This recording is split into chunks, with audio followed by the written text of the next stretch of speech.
Vous voyez la réaction que ça provoque chez Jésus? Et alors là, il a une phrase où j'ai envie d'aller l'interroger, parce que je ne suis pas tout à fait d'accord avec lui. Et il dit, heureux es-tu, Simon, fils de Jonas, ce n'est pas la chair et le sang qui t'ont révélé cela, mais ce sont c'est mon Père qui est dans les cieux.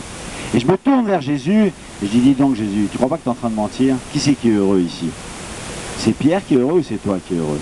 Quand Jésus dit, heureux es-tu, Simon, fils de Jonas, ce n'est pas la chair et le sang qui t'ont révélé cela, j'ai l'impression que c'est pas tellement Pierre qui est heureux, c'est surtout Jésus qui est heureux. Et c'est ça que je voudrais vous faire sentir. Dans cette profession de foi de Pierre, ça provoque une extraordinaire joie de Jésus. On a l'impression que c'est Jésus lui-même qui déborde d'allégresse, il dit, qu'est-ce que je suis heureux d'entendre ça. Tu te rends même pas compte de la beauté de ce que tu dis, de la grandeur de ce que tu es en train de dire. Ce n'est pas la chair et le sang qui t'ont révélé cela. Moi, quand tu parles, j'entends la voix de mon Père. Alors maintenant, je vous renvoie dans 5 minutes. Dans 5 minutes, vous allez vous lever. Et vous allez dire le credo. À chaque messe, vous dites le credo. Alors je vous pose cette question. Est-ce que quand nous, l'Église, nous nous levons, et que dans la voix de Pierre, nous disons le credo, est-ce que vous avez déjà mesuré la joie que vous donnez à Jésus? Vous allez vous lever, vous allez dire, je crois en Dieu le Père Tout-Puissant, Créateur du ciel et de la terre, et en Jésus-Christ, son Fils unique, notre Seigneur. Vous allez le dire mieux, bien sûr. Vous allez le dire bien.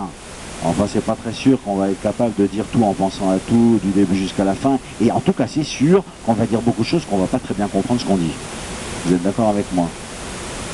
Heureux es-tu, Simon, fils de Jean, ce n'est pas la chair et le sang qui t'ont révélé cela. Et je voudrais que vous ayez en vous cette conscience du fait que lorsque nous nous levons, lorsque nous disons le credo, nous provoquons en Jésus une joie considérable. Notre credo, le credo de l'Église, provoque en Jésus la même joie qu'il a ressentie ici quand Pierre, auprès de ses sources, a fait lui-même sa profession de foi, qui est le centre et le pivot de l'Évangile, qui est vraiment le grand nom de Dieu fait homme au milieu de nous. Voilà le Messie, voilà le Sauveur du monde, dans ce jour qui est le pivot de l'année liturgique des Juifs, ce jour du grand pardon. Alors cette joie de Jésus devient extraordinaire et démesurée, et il annonce déjà son extraordinaire victoire. Et il dit, heureux es-tu, Simon, fils de Jean, ce n'est pas la chair et le sang qui t'ont révélé cela. Et maintenant, toi, tu es Pierre. Et sur cette pierre, je bâtirai mon église. Ces phrases-là, il faut vraiment les méditer longuement. Voyez. Souvent, nous, les chrétiens, nous entendons dire, tiens, nous bâtissons l'église, nous construisons l'église, et maintenant vous devenez les constructeurs de l'église. Je sais que moi, je l'ai dit souvent même, à des moments de confirmation. C'est pas ce que j'ai dit de mieux, vous voyez. Parce qu'il ne faut surtout pas qu'on devienne orgueilleux. C'est pas nous qui construisons l'église. C'est-à-dire, Jésus dit, je bâtirai mon église. L'architecte et le constructeur de l'église, c'est lui qui construit l'église. Et nous sommes quoi? Nous sommes des pierres dans ses mains. Eh ben, je vous souhaite d'être vraiment des pierres de taille et pas des tas de boue, vous voyez. Parce que si dans ses mains, il a des chrétiens médiocres, qu'est-ce que les qui construisent?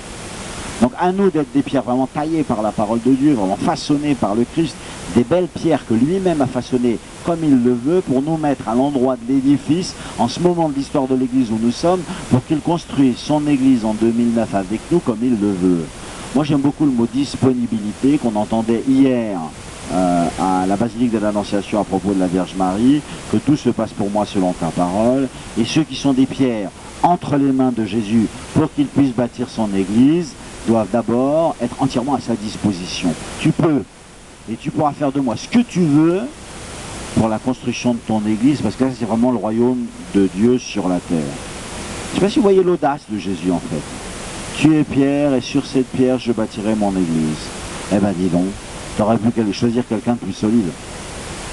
Quand on voit ce qu'est Pierre, quand on voit ce qu'il a fait, quand on voit ce qu'il a donné, quand on voit le chemin qu'il a accompli, il dit sur cette pierre je bâtirai mon église. Donc je crois que nous pouvons remercier le Christ et regarder Pierre, tout pécheur qu'il était, et en disant malgré mes péchés à moi, malgré mes faiblesses, mes trahisons et mes lâchetés, qui n'ont rien à envier à celle de Pierre, je sais que le Seigneur peut avec moi bâtir son église et que je peux être une pierre pour la construction de cet édifice. Et alors là, on voit Jésus qui exulte avec un débordement assez surprenant même. Il dit, et les portes de l'enfer ne prévaudront pas contre elle. En fait, c'est vraiment un mot qui est intraduisible. Je ne sais pas si vous avez comparé les différentes traductions de cette phrase-là, et ça peut vouloir dire deux choses. Tu es pierre, sur cette pierre je bâtirai mon église. Et même si le mal vient attaquer l'église, jamais il pourra l'écrabouiller. Jamais le mal ne pourra gagner contre l'église. C'est-à-dire les portes de l'église. Je vois qu'on a des problèmes. Bon.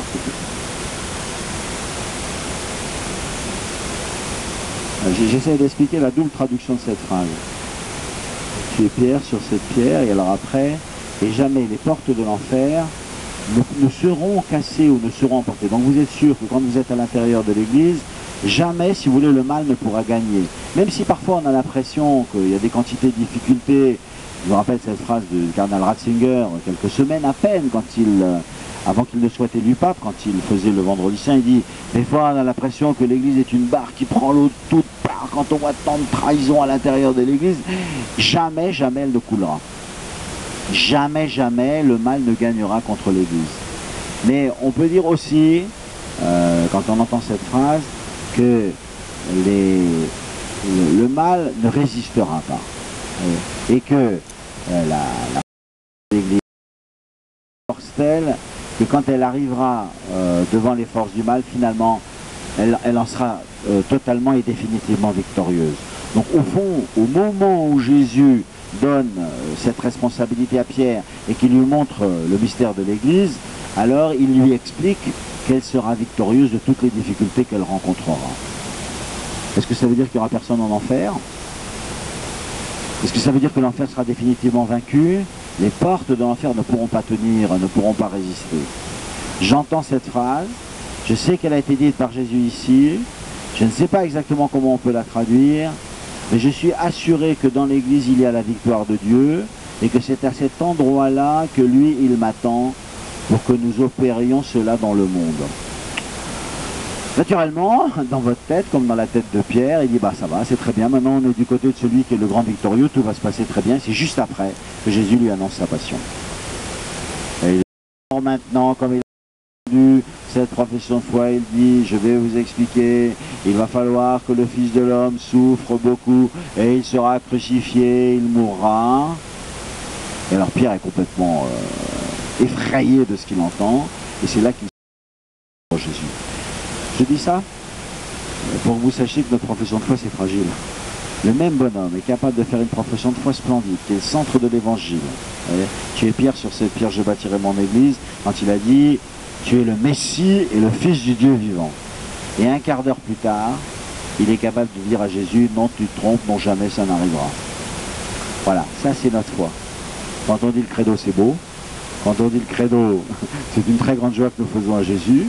Quand on dit que je crois en Dieu, quand on dit que Jésus est le Messie, ce n'est pas la chair et le sang, mais c'est vraiment Dieu qui parle à travers notre bouche. Enfin, ne nous faisons pas trop d'illusions sur nous-mêmes. Et soyons conscients de notre fragilité. Puisque le pauvre Saint-Pierre, un quart d'heure plus tard, dit le contraire. Et que nous savons ce qu'il peut en être de notre fidélité demain ou après-demain. Donc ici, nous vivons la joie de cet instant, la joie de cette profession de foi. Nous allons nous lever pour dire le credo et nous allons mettre la fragilité de notre foi à l'intérieur de cet acte fondateur par lequel Jésus, ici, établit son Église.